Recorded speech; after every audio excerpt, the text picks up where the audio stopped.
بسم اللہ الرحمن الرحیم، السلام علیکم۔ میں ہوں سیبی کاظمی، آپ دیکھ رہے ہیں فیس بک اور یوٹیوب۔ 28 تاریخ شروع ہو چکے، جمعے کا مبارک دن ہے، اللہ پاکستان پہ رحم کرے۔ 27ویں کی رات ہے، آپ کی عبادت ہے۔ اس حوالے سے ویلاگ میں تھوڑی سی تبدیلی کر کے بہت سے، کیونکہ لوگ آپ کو پتہ ہے مشکلات میں کیسے نکلنا ہے، کیا ہوگا، اس پہ سوچتے ہیں، بہت فکر کرتے ہیں، اس پہ بات کروں گا ضرور۔ لیکن ابھی جو بڑی اہم خبر علی امین گنڈا پور نے آج نیوز کے پروگرام میں خوشخبری سنائی، اور یہ باقاعدہ کہا کہ اسٹیبلشمنٹ خان کی باتوں پر رضامندی کا اظہار کر چکی ہے، بات چیت کے لیے مکمل فضا بن چکی ہے، اور بہت جلد وہ خوشخبری سنائیں گے، کیونکہ عمران خان نے کہہ دیا کہ میں سب کو معاف کرنے پر تیار ہوں، اور جو پاکستان کو نقصان دے رہے ہیں ان کے میں حق میں نہیں ہوں۔ اور یہ علی امین گنڈا پور نے ساتھ یہ دھمکی تک بھی لگائی کہ اب جو اپنی بات سے پیچھے ہٹے پھر انہیں میں ایکسپوز بھی کروں گا۔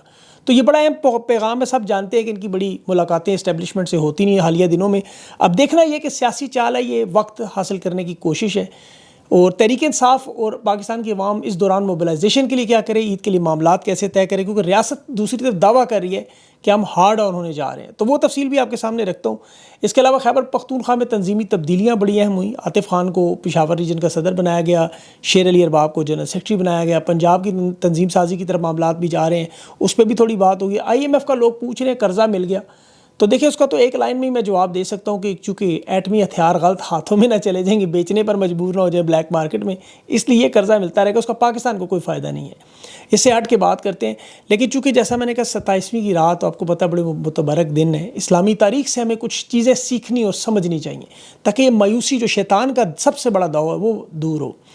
اسلامی تاریخ میں غزوہ احزاب اور جنگ خندق جو تلواروں سے نہیں بیلچوں سے لڑی گئی، حکمت عملی، اتحاد، ایمان اور صبر سے، اس سے ہم نے سیکھنا ہے کہ رسول اللہ صلی اللہ علیہ وسلم نے کس طرح تاریخ میں ہمیں سبق دیا کہ مشکلات جب پہنچے تو کیسے حل کرنی ہے۔ 5 ہجری کو مشرکین نے غزوہ بدر، غزوہ احد میں نقصان کے بعد یہودی قبیلے نزیر کو ملا کے مدینہ سے جسے نکال دیا گیا تھا، کفار مکہ نے سازش کی، ساتھ جوڑا، ساتھ اور قبائل اکٹھے کیے، اسد، خوارزن اور 3 قبیلے تھے، یہ انہیں لے کر بنو اسد بھی تھا، ایک عظیم اتحاد بنایا، اور پھر مدینے پر حملے کا منصوبہ تھا۔ 10,000 کا لشکر تھا، مسلمانوں کی تعداد 3,000 تھی۔ نبی پاک صلی اللہ علیہ وسلم کو اطلاع مل گئی کہ اتنا بڑا لشکر آ رہا ہے مدینہ، آپ نے صحابہ سے مشورہ کیا، حضرت سلمان فارسی نے تجویز دی کہ ہم دشمن کو روکنے کے لیے شہر کے گرد خندق کھودیں گے۔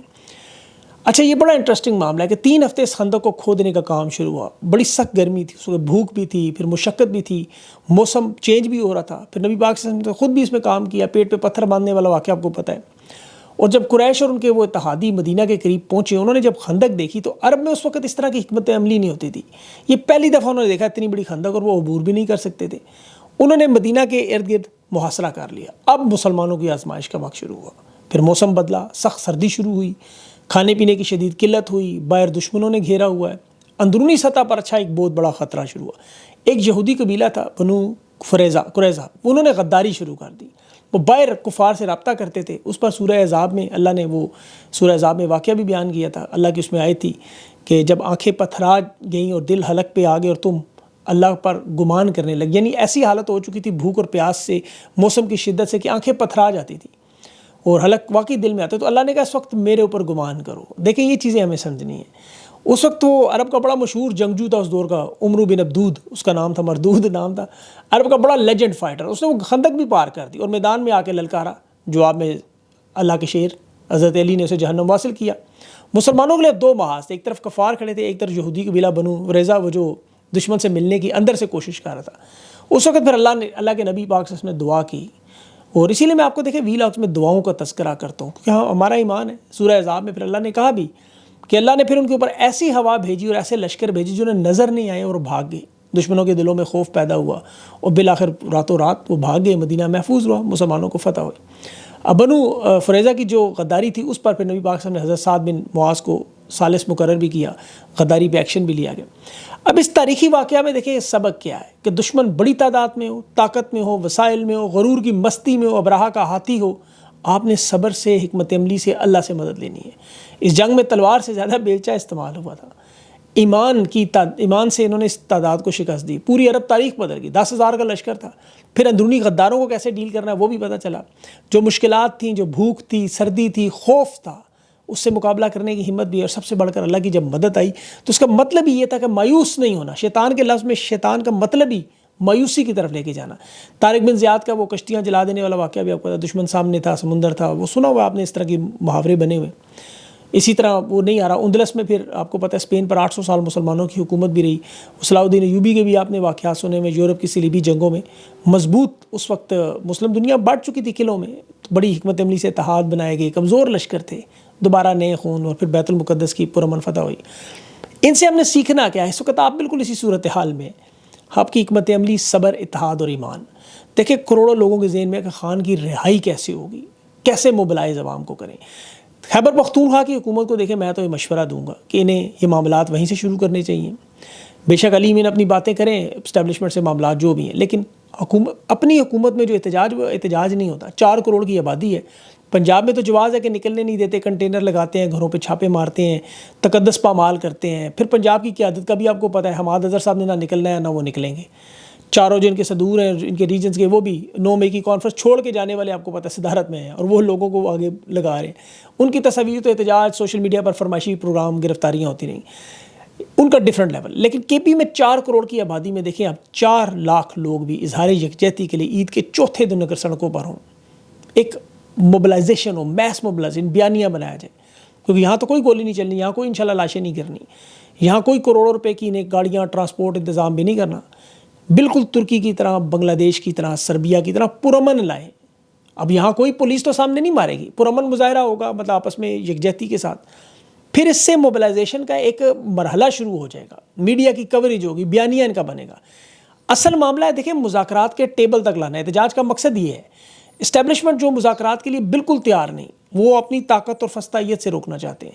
وہ جب اتنی بڑی تعداد میں پاکستان کے ایک صوبے میں اتنے لوگوں کو دیکھیں جو 2 گھنٹے اسلام آباد سے دور ہے, تو پھر انہیں تحریک انصاف کا پلڑا بھاری ہوگا. پھر دہشت گردی کے حالات ہیں صوبے میں, آپ کو تو 25 سال سے صوبے میں آپریشن کی تیاری ہیں.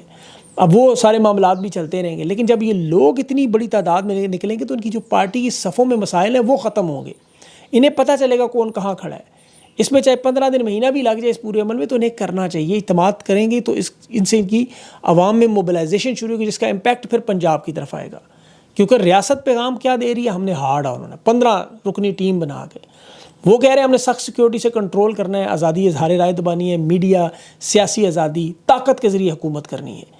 سویلین معاملات میں تو ویسے بھی آپ کو پتہ ہے خفیہ اداروں کی ساری مداخلت ہے. قانون کی حکمرانی کی جگہ طاقت کی حکمرانی ہے. ہارڈ ریاست اسی کہا جاتا ہے, جیسے شمالی کوریا ہے, روس ہے, پیوٹن کی حکومت ہے. چین میں وہ سیاست جو الیکشن نہیں کرواتے, وہ ایک خاندان کی حکومت ہو, سرکاری بیانیاں ان کا ہو, شہریوں کی نگرانی ہو, کنٹرول کیا جائے. سوشل میڈیا آپ کے سامنے. اب ان کی ساری کوشش یہی ہے کہ جیسے شاہی خاندان بھی یہی کرتے ہیں, عرب ممالک آپ دیکھ لیں, وہاں بھی تقریباً یہی معاملات ہیں. ہارڈ ریاست سے معاملات ہیں. اب عام طور پر قوم تباہ و برباد ہو جاتی ہے, کیونکہ اختلاف رائے آپ دبا لیں, نئی سوچ تخلیق, نوجوانوں پر وسائل پر قبضہ کر لیں, کرپشن کا بازار گرم کریں, تو ایک تباہی و بربادی. پھر نہ سرمایہ کار آتا ہے, نہ قانون پر لوگوں کا اعتماد ہوتا ہے, ختم ہو جاتا ہے معاملہ. لیکن اب چین, سعودی عرب, روس, ایران کو تو آپ نہیں مقابلہ کر سکتے. وہ تو یہ کنٹرول اس لیے کر رہے ہیں, ان کے پاس تیل کی دولت بھی موجود ہے, گیس کے ذخائر بھی ہیں, توانائی, یورپ پورا ان پر چل رہا ہے. شاہی خاندان کا بھی حال ہے مڈل ایسٹ میں, آپ کو پتہ ہے انہوں نے معیشت سنبھالی ہوئی ہے. روس کے پاس دنیا کے سب سے زیادہ گیس اور تیل کے ذخائر ہیں. ایران کی بھی یہی حالات ہیں, وہاں پابندی کے باوجود وہ چلا لیتے ہیں کام. یہاں تو نہ تیل ہے, نہ گیس ہے, نہ پانی ہے. یہاں تو آپ کو پتہ ہے نہ ہر طرح کا معاملات خراب ہیں. اور ادھر اوپر سے حکومت بھی اس وقت کمزور ترین ہے, ادارے بھی کمزور ہیں, کرپشن بھی ہے, سیاسی انتقام بھی ہے, اور بار بار نظام بدل کے مارشل لا, جمہوریت مارشل لا, ہائبرڈ نظام, انہوں نے تباہی بربادی. اب طاقت کیا ہے پاکستان میں؟ نوجوان. پاکستان دنیا کے ان ممالک میں جو سب سے زیادہ نوجوان ہیں, جو ورک فورس میں کام کرنے والے نوجوان, جن کے پاس آپ کو پتہ ہے new technology, start ups, ideas, digital economy, یہ جو دنیا میں آگے سارا نظام چل رہا ہے. آپ باقی ساری قومیں اٹھا کے دیکھ لیں, جاپان, جرمنی, روس, امریکہ, آسٹریلیا, سب یہاں پر آبادی بوڑھی ہو چکی ہے. یہاں تو فیکٹریوں میں آپ کو پتہ ہے دفاتر میں, اسپتالوں میں کام کرنے والے نہیں ہیں. ریٹائرمنٹ پینشن کا بوجھ, معیشت کی جو رفتار ہے وہ سلو ہو جائے گی آگے آنے والے سالوں میں. اب نئی سوچ اور تبدیلی یہاں نہیں ہے. اب بھارت میں دیکھیں وہاں بھی نوجوان ہیں, انہوں نے استعمال کر کے دنیا کی چوتھی معیشت بن گئے.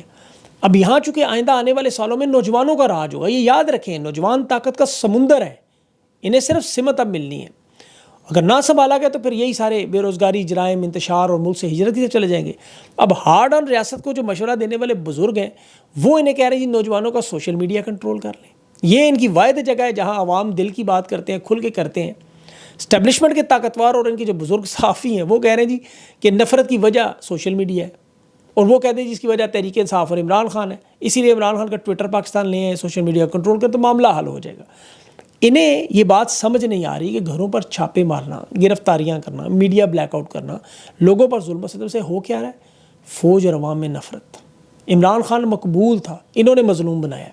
اب مقبولیت مظلومیت اکٹھی ہو گئی ہے، اب خان ان کے نکل گیا اس سے فوکس سے بہت۔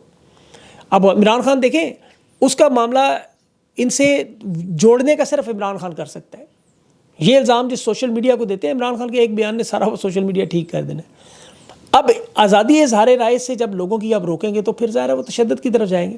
مشرقی پاکستان میں ہوا، تیونس میں ہوا، وہ محمد بو عزیزی کا واقعہ، پھلوں کا ٹھیلا اس کا الٹا تھا، سوشل میڈیا پہ وائرل ہوا، عرب دنیا کی عوام سڑکوں پر آ گئی۔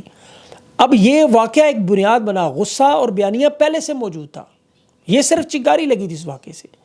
اسی طرح سوشل میڈیا سے کوئی انقلاب نہیں آتا، لوگوں کے دلوں میں جو بیانیہ پہلے سے بنا ہوتا ہے اس عمل کا رد عمل۔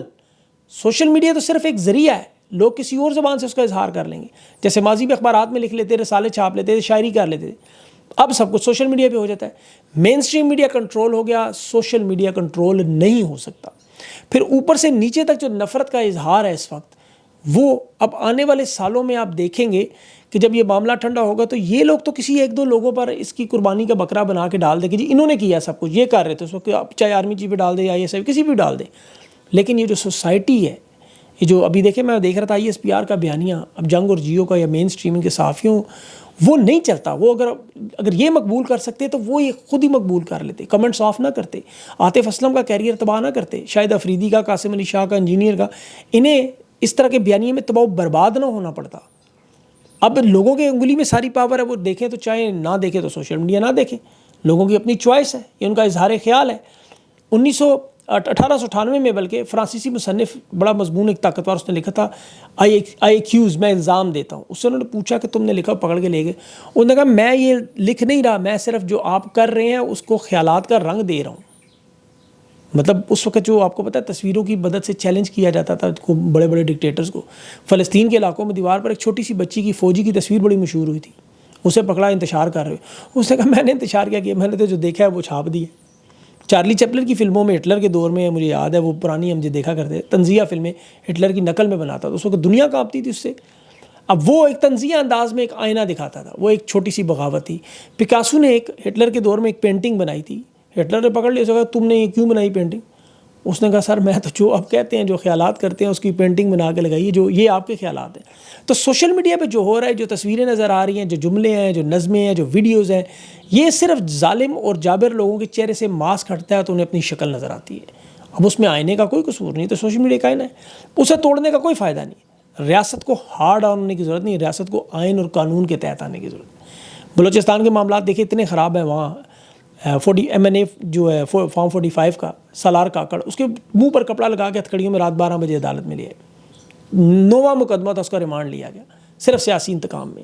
اسے یہ پتہ نہیں، انوار اللہ کاکڑ سمجھتے ہیں ابھی تک۔ ڈاکٹر یاسمین راشد کینسر کی مریض ہیں، ان کی طبیعت بڑی سخت خراب ہے، نہیں لے کے جانے تھے اسپتال۔ عمر چیمہ کا بازو ہے اس طرح، وہ محمود رشید ہے، وہ بیمار ہے، اعجاز چودھری دل کا مریض ہے۔ اب 26 نومبر میں جو 4 مہینوں میں انہوں نے گرفتار 90 تحریک انصاف کے ورکرز کیے، ان کی ضمانت منظور ہوگی، اسلام آباد پولیس نے راداری ضمانت پھر گرفتار کر لیا۔ حیدر سعید کے ساتھ بھی یہ ہوا، ابھی نورانی کے بھائیوں کے ساتھ یہ ہو رہا ہے۔ اب یہ ایک پورا ایک سلسلہ چل رہا ہے، اور دیکھیں یہ تو سوچتے ہیں نا، کہتے ہیں ابھی ابتدا ہے، جب ان سے پوچھو ابھی اب اور سختی آنے والی ہے، 3 سال ہو گئے ہیں، آپ نے اس سے زیادہ اور کیا سختی لانی ہے؟ تاریخ ان کے سامنے ہے، بڑے سے بڑے ظالم کا زوال ہو گیا۔ کوئی نظام جبر، دھوکے، فریب سے اگر نہیں چل سکتا تو ڈکٹیٹرز کو یہ سمجھ آنا چاہیے کہ یہ ان کے آخری دنوں میں ہر ظالم کا جو تخت الٹنے لگتا ہے، زمین اس کو پاؤں سے کھسکنے لگتی ہے، تو طاقت کے نشے میں وہ وہی کرتا ہے جو اس وقت ہو رہا ہے، آئینے کو توڑنے کی کوشش کرتا ہے، سچ بولنے والے کو باغی قرار دیتا ہے، سوال کرنے والے کو غدار کرتا ہے، سوشل میڈیا کی ایک چھوٹی سی پوسٹ پہ لوگوں کو جیلوں میں ڈال دیتا ہے، لوگوں کے گھروں میں گھس جاتا ہے، راتوں کو اٹھا لیتا ہے، اس سے پھر نفرت میں اضافہ ہوتا ہے، صرف اور صرف نفرت میں۔ اب بلوچستان میں جا کے لوگوں کو روکیں، ان سے پوچھیں، آپ کو کوئی ایک بندہ بھی نہیں ملے گا جو محبت سے بات کرے گا۔ آزاد کشمیر میں چلے جائیں، وہ مقبوضہ کشمیر کی طرف دیکھ کے حسرت سے دیکھتے ہیں، وہاں کی مہنگائی کو، وہاں کی زندگی کو اپنی زندگی سے کمپیئر کرتے ہیں۔ پنجاب میں یہی حالات ہے، خیبر پختونخوا میں یہی حالات ہیں۔ اب سیاسی میدان میں تحریک انصاف نے ان سب کی کمر توڑ دی ہے۔ سندھ میں آپ جا کے دیکھیں، سندھ میں جو نہروں کا پانی روکنے کی وجہ سے جو عوام کا غصہ اور نفرت ہے، وہ ایک آتش فشاں بنا ہوا ہے۔ یہاں پہ یہ قرض ملنے پر آئیے میں خوشیاں منا رہے ہیں۔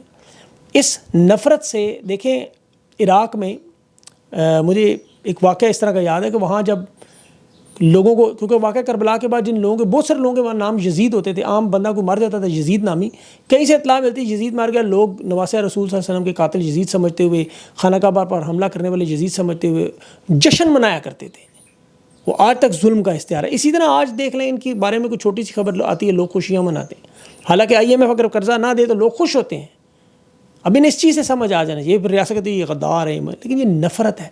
اس کو ختم کریں، پاکستانیوں کو جوڑیں، اکٹھا کریں انہیں، اور اللہ ان کو ہدایت دے. ان پاک راتوں میں اللہ سنتا ہے، یقین کریں. میرا تو ایمان ہے، آپ بھی اللہ سے مانگیں اللہ ان کو، ان کے دلوں کو بدلے. انشاءاللہ اللہ بہتر کرے پاکستان کے حالات. اپنا خیال رکھیں، مجھے اجازت دیں. اللہ حافظ.